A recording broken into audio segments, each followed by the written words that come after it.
Why are we not pushing? Okay, keep pushing. Okay, let's go here. We push him.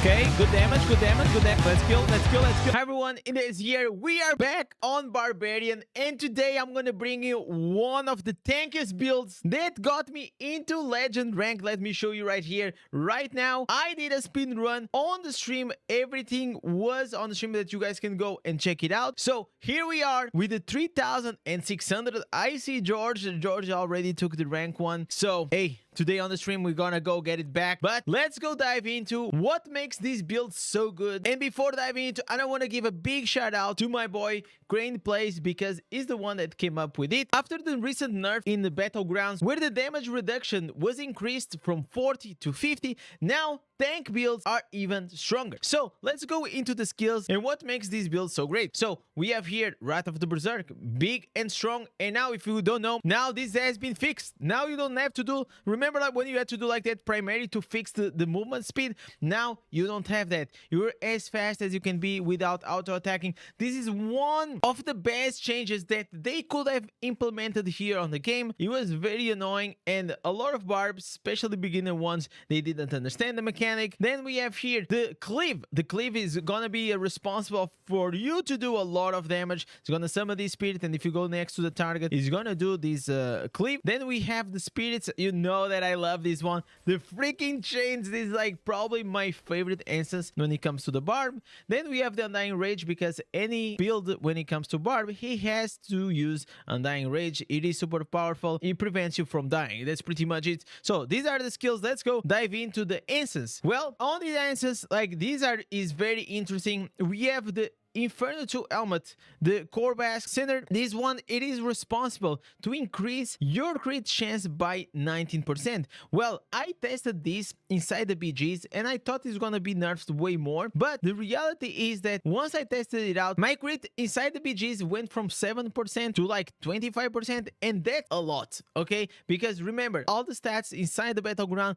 they are squished, so really good helmet. I kind of became a big fan of it. Then we have here Shackled Fate. It is the instance one. It's gonna summon a spirit that's gonna throw chains. Then we have Buried Talents. Again, these two, they are kind of married, okay? So you have the spirit that throws the chains, and you have the Buried Talents, which is gonna increase your damage by 19%. It's gonna make you do a lot of damage. Then we have here Skull Mold. Okay, usually here we tend to use the one that gives you the shield, but now not on this spec. On this spec, we actually going because we're using the cleave with the shred armor. That's right, we're gonna use the cleave to do shred their armor to 34% more damage on the target. That's a lot of damage increase. I'm super excited about this one. Then we have Rending Bite. Every time you hit them with the lacerate, you're gonna put a bleed on them. Then we have here Baron Might. This is the one that's gonna be responsible to create the spirit that you just saw that does the damage around you, uses the cleave. Then we have Falling Thunder. This one, every time that you are in the berserk and you have a bleeding enemy next to you, is going to increase your damage by 28.5%. This is insane. And remember that whenever you use the cleave, you or the lacerate, you're gonna apply bleed. So you see here, for every cleave you apply, it's gonna put a bleed that's gonna do damage over time every 3 seconds. So this is like really good. I really like it. Then we have, of course, the Barb Breaker. I know that Crane on his video, he was suggesting between Sunder Legacy, Roar of Persuasion, and Barb Breaker. Personally, I feel like the Barb Breaker is like S tier, you know, like is a tier above the other ones. So I will not recommend, not even even if you are like high potency, I will not recommend going to Sunder Legacy, because the Barb Breaker is just like that powerful. When you are near the idol or you get stuck into a CC and you have like a lot of people around you, it just does too much damage to pass on. Sunder Legacy, it is good because, you know, applies burn,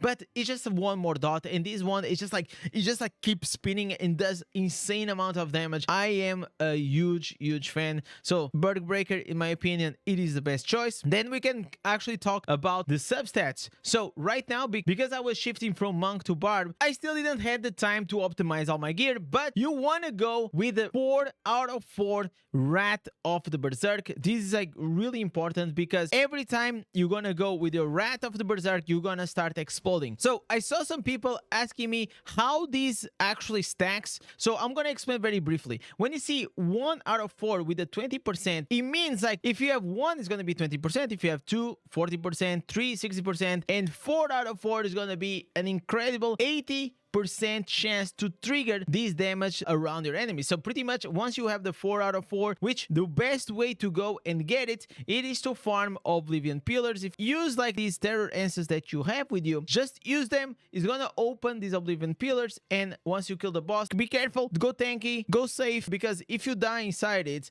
you will lose the terror answers, and that's a pain in the ass. So that's the best place to actually go and farm these attributes. Another substat that it is very important for you to focus, especially for PvP, it is this one. Here we have a godlike roll, okay? We have 42 vitality and willpower. Well, I could trade vitality for strength, but it is fine. But these are the two substats that I want you to focus, especially on your green set, right? Damage taken by players reduced by 1.5% and damage done 1.5%. And why this is like super important? Because these substats are not strifed, which means they are not reduced, they are not have a diminished returns of a nerf of 66% on them. So if it is 1.5% here, it is 1.5% there. And that's also why you want to go with a reforge set bonus with damage to players increased by 1.5%. I'm still working on them, but also you can have here on the Jolt set, if I scroll down here, you have reduced damage taken from players is reduced by 1%. So have this in mind. It is very important.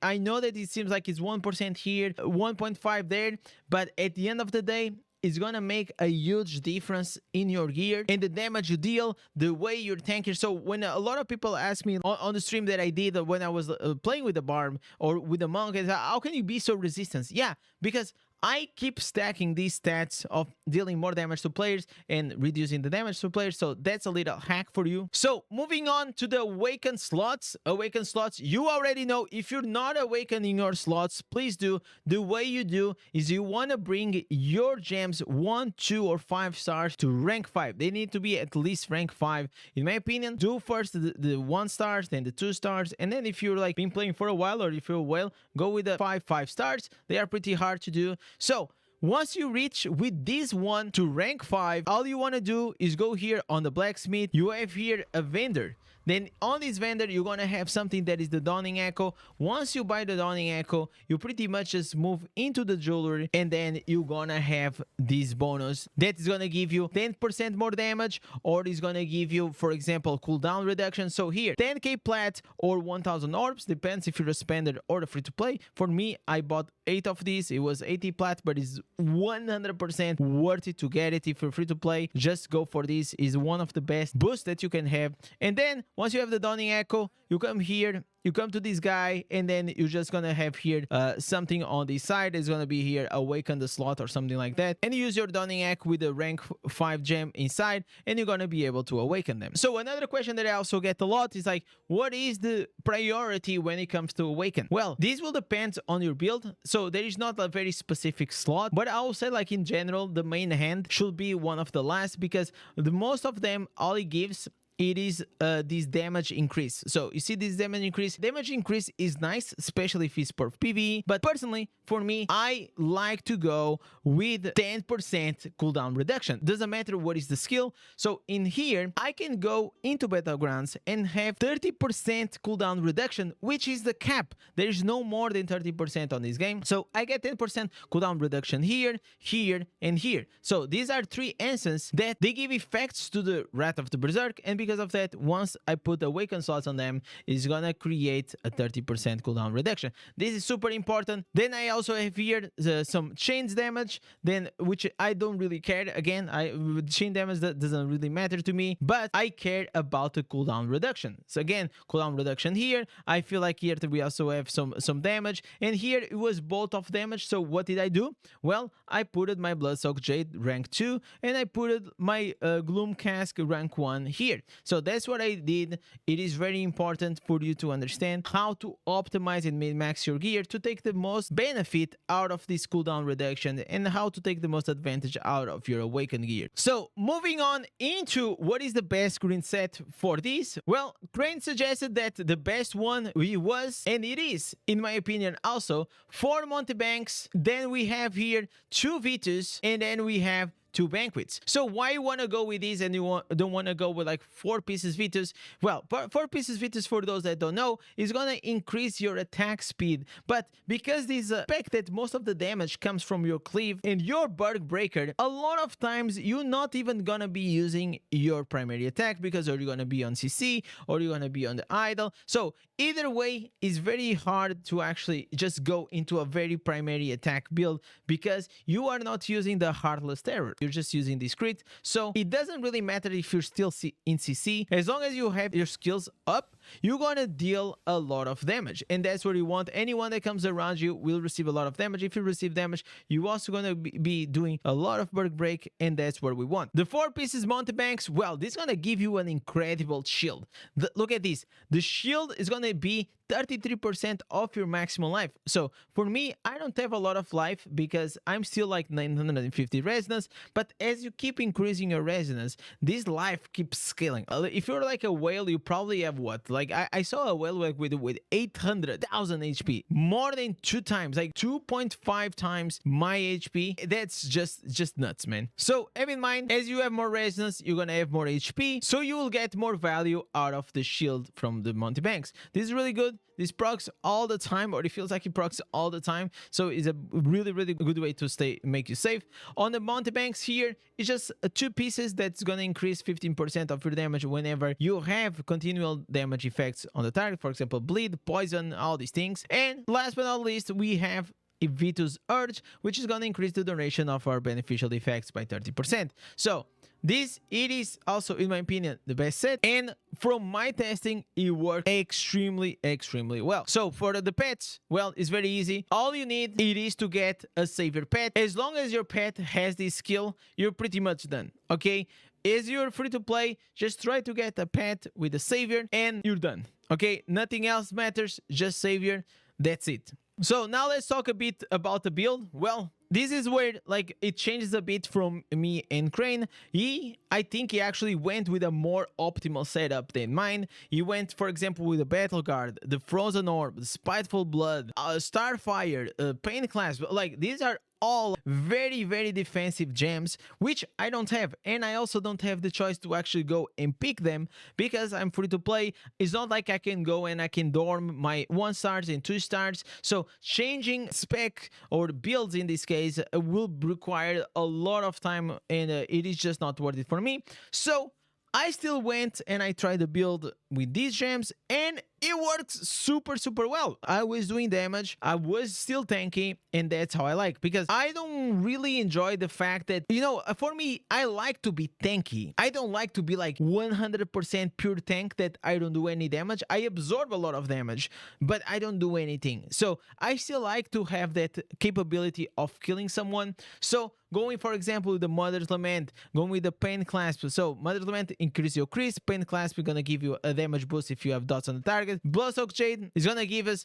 a damage boost plus 10% of movement speed. Everlasting Tournament, 1 more dot. Then we have here Gloom Cask. Every time that I'm gonna attack to primary, because I don't attack that much, every time that I'm gonna attack, most of the times is gonna activate this. So is extra damage it adds. Also we have Forget's Fang. Well, every time we gonna hit the target, it's gonna add a stack to a maximum of 13% damage increase on the target. So I really like this thing.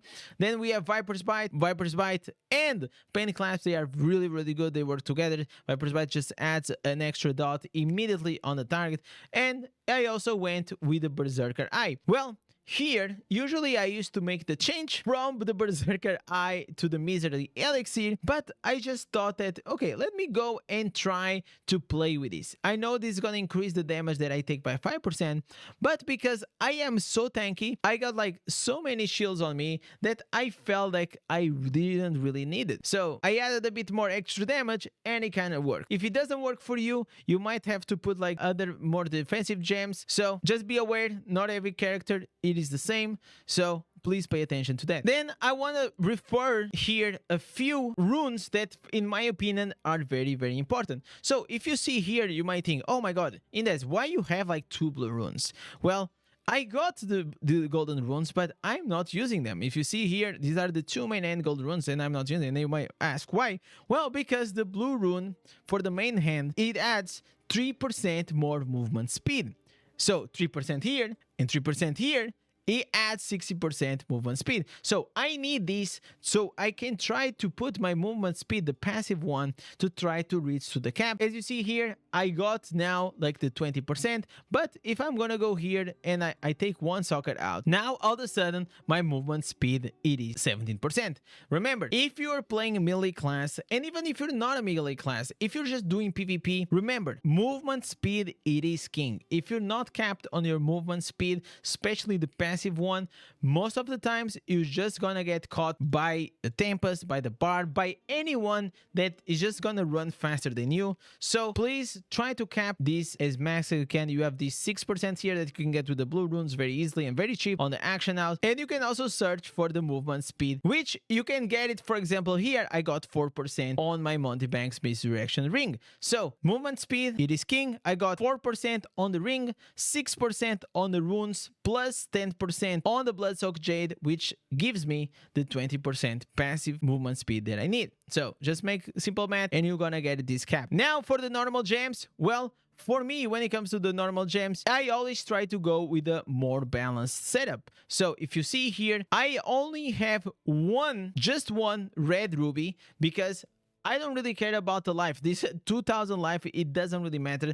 But you still want to have at rank 7 or the highest rank as you can, because you want to go and increase the life of the said item that it gives you. Because if you don't know, as you have more ranks on your gems, this base value is just gonna keep scaling up. Like you see here, total bonus plus 57% base attribute, and it's just because of the ranks of the gems that are inside. You want to put your highest red gems on your belt, you want to put the blue ones on your boots, and you want to put the highest yellow ones on your gloves. So for me, the way I usually go about it, I go with a 4 armor and 4 armor pen. I go with the 3 resistance and 3 potency, and then I go with the 1 red, and the rest is just the damage. So I try to get a more balanced secondaries attributes, but as you see here, there is a big difference between the armor and armor penetration and the potency and resistance. And you may ask why is this difference almost 1000?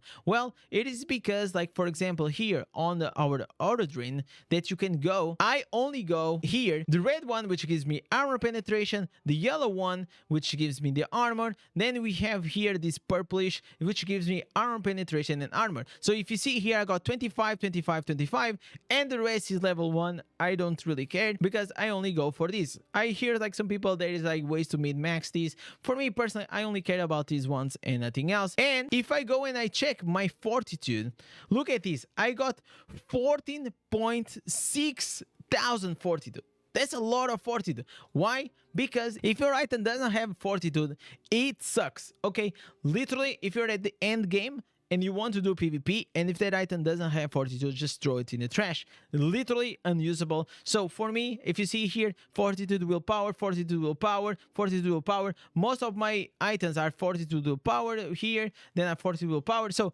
this is where usually I go. Have in mind that these green side items are not with the highest combat rating, which I still gonna be working on them. But the honest truth, I'm gonna be honest, is that third time that I'm farming these green set items. I got a lot of wisps, okay? So if I go here, I had like what, 600, 700. I already farmed like, I still have like 200, okay? I can go and I can try to optimize it, but the reality is I might go try, for example, Crusader in Tempest. So I might need to have a few more wisps available to go and craft other sets. So I'm saving them. If you have fortitude and willpower like this, with some damage taken or damage done to the players, you already have a pretty good set piece. piece to go with it. So have that in mind. So let's move on here to the Paragon. Well, on the Paragon right now, because I was going from bronze to legend, I was doing the speed run. I thought to myself, okay, let me go try the brawler, because I'm playing against people that are around my resonance and around my secondary stats. So, well, this worked insanely well because I'm really big, I'm fast, and I get like this extra shield. Also, I was using the Benefactor. In the beginning, I was using Lightning Rod, but I felt like the Benefactor adding an extra shield was pretty good, because I didn't feel like I lacked the damage. I felt like I just wanted to be even more tanky, because this is a tank build. You want to go tanky? I used the same ideology when it came to the helicopter monk, so works extremely well. However, if you are in the legendary rank, high legendary, like 4,000 rating or something, I will most likely recommend you to go with something like this. Let's go with this, and this.